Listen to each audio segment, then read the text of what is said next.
प्यारी सजी तेरी नाका की नथोली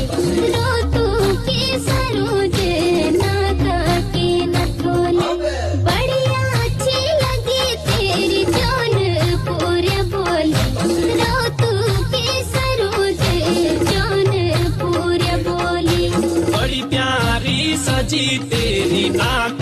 की नथुली रौतू की सरोज नाक की नथुली बड़ी अच्छी लगी तेरी जौनपुरिया बोली रौतू की सरोज जौनपुरिया बोली।